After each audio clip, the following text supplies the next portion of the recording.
The mission was exactly what intelligence officers feared most. Bougainville, deep in the Southwest Pacific, was an aerial death trap, one of the most heavily defended Japanese strongholds in the region, surrounded by dense jungle, camouflaged airfields, hidden fuel depots, and multiple anti-aircraft batteries concealed beneath the canopy. Enemy patrols were constant. At first light, American ground crews moved silently between the aircraft. The airfield felt tense and restrained. No jokes, no bravado.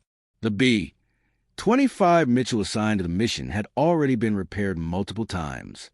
Bullet patches layered over old damage. It was serviceable, not safe. Fuel loads were calculated to the limit. Engines responded as they always had, but no one trusted them completely. Zeamer knew exactly how much stress the aircraft could endure before structural failure. Dawn broke on June 16th without ceremony. The heat was already oppressive.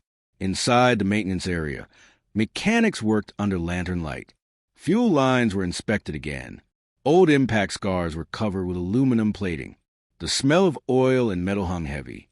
Around the aircraft, quiet figures moved with purpose, checking, rechecking. Zeamer personally inspected the gun turrets. No assumptions, no shortcuts.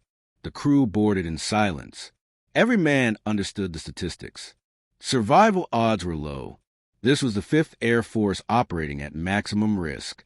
Simple math. Brutal math. Fast. Agile. Ruthless. Veteran Japanese pilots dominated these skies. The B-25 was heavy, fully loaded with fuel and cameras. Expectations of survival stretched across hours of low-level flight over open ocean, avoiding Japanese radar. The engine noise was constant and unforgiving. Sweat soaked through uniforms.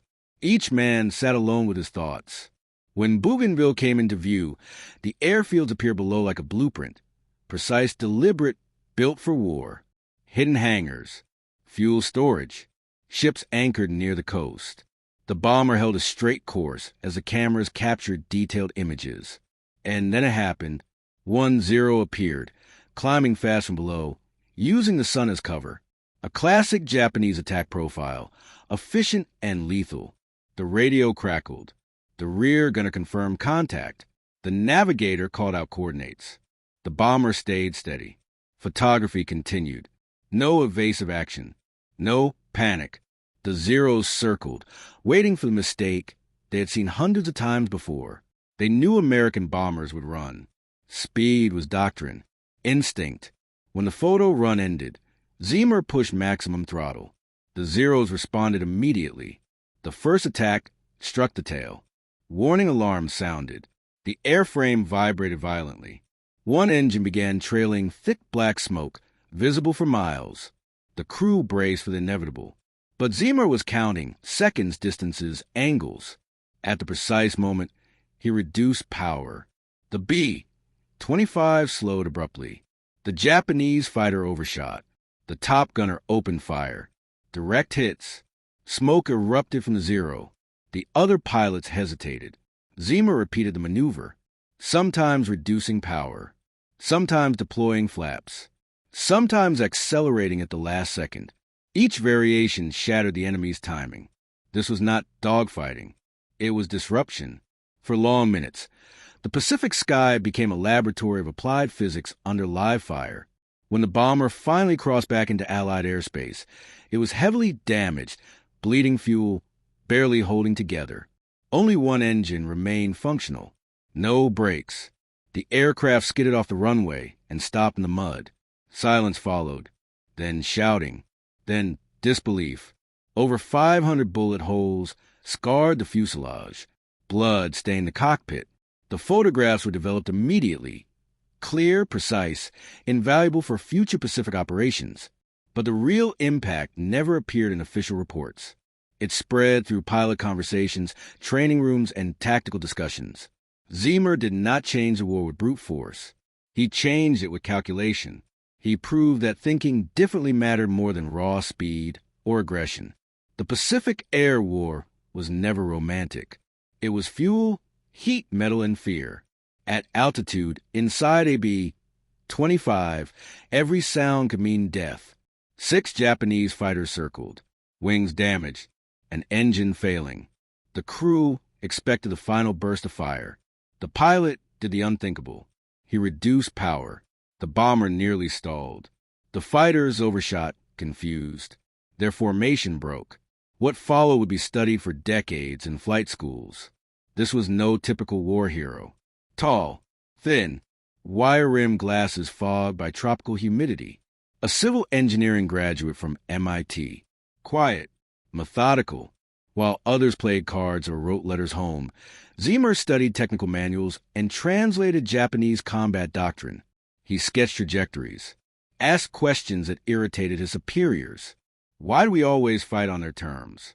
What if speed isn't the answer? His calculations made him dangerous, not to the enemy, but to command.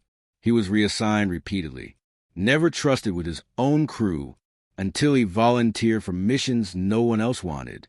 Deep reconnaissance, solo flights, outdated aircraft, no escort. He briefed with numbers, not slogans. Minutes over target, glide distances, fuel margins, radio calls tightened, contact confirmed, course held steady. As expected, the Japanese attacked during the exit. Doctrine predicted it. Zeamer anticipated it. He watched their rhythm, their expectations, then broke both. Each overshoot created seconds. Seconds created survival. This was not chaos. It was control. He wasn't fighting the fighters. He was fighting predictability. One by one, the Zeros disengaged, not because the bomber was stronger, but because it was unpredictable. The aircraft returned shattered but intact. The crew lived. Something more important survived, a new way of thinking about air combat in World War II. The aircraft was written off as a miracle, but miracles don't survive scrutiny. What returned from Bougainville was not luck. It was method. Every hole in the fuselage told a story of timing measured in fractions of a second. Every scar was evidence that survival had been engineered, not hoped for. Debriefing officers asked the same questions again and again. Why slow down under attack? Why sacrifice altitude? Why refuse escort? Zeamer answered without drama. He described angles, closure rates, human reaction time. He explained that Japanese pilots were trained to anticipate fear. Remove fear, and you remove their advantage. Talked about lift loss under fire, about using the enemy's confidence against him. He never called it genius. He called it accounting. Command never fully trusted him. He was too quiet, too analytical. He didn't fit the mythology of the ace, but they couldn't ignore results. Missions he flew came back alive more often than statistics allowed. The B-25 Mitchell was never designed to duel fighters. It was a medium bomber, fast for its class, but heavy and vulnerable when alone. Zeamer treated it not as a bomber, but as a system. Engines, control surfaces, human limits, enemy psychology. Each mission refined the method. He learned how much power reduction caused overshoot without stalling, how flaps altered closure angles, how Japanese pilots fixated on the kill rather than the aircraft behavior. He learned that hesitation could be induced. Fear could be weaponized. The Pacific War offered no room for error. Water swallowed wreckage instantly. Jungle hid survivors until the Z's finished what bullets started. Every flight was a wager with math. Zeamer trusted math. On subsequent reconnaissance runs, crews noticed a change. Enemy fighters still attacked, but less decisively. They circled more, fired from poorer angles, broke off sooner. Confidence was eroding. Air combat schools later formalized what Zeamer had discovered intuitively: energy management, disruption tactics, breaking enemy decision cycles. These concepts would shape jet combat decades later, but they were born here, over jungle and sea, inside a battered B-25. Zeamer never sought credit. He logged data, wrote reports. Many were ignored at first, some quietly archived. Others passed hand to hand. The war moved on. New Guinea, the Philippines, the slow, grinding advance across islands whose names blurred together. Technology improved. Escorts became available. Loss rates shifted. But the lesson endured. Not every victory is loud. Some arrive as silence on a radio that should have gone dead. Years later, instructors would describe the Bougainville mission as an anomaly, a statistical outlier. But anomalies matter. They expose cracks in certainty. They force doctrine to evolve. Zeamer Jr. was not the fastest pilot, not the best shot, not the most decorated ace. He was something rarer. A man who refused to accept inherited logic when reality contradicted it.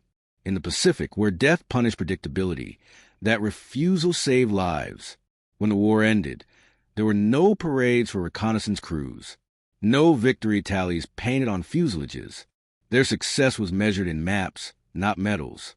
But every pilot who returned because an enemy overshot by seconds owed something to that quiet engineer who once slowed down when instinct screamed to flee. The sky remembers those moments. Not the noise, but the decision. And in June 1943, over Bougainville, one decision rewrote the rules of survival in the air.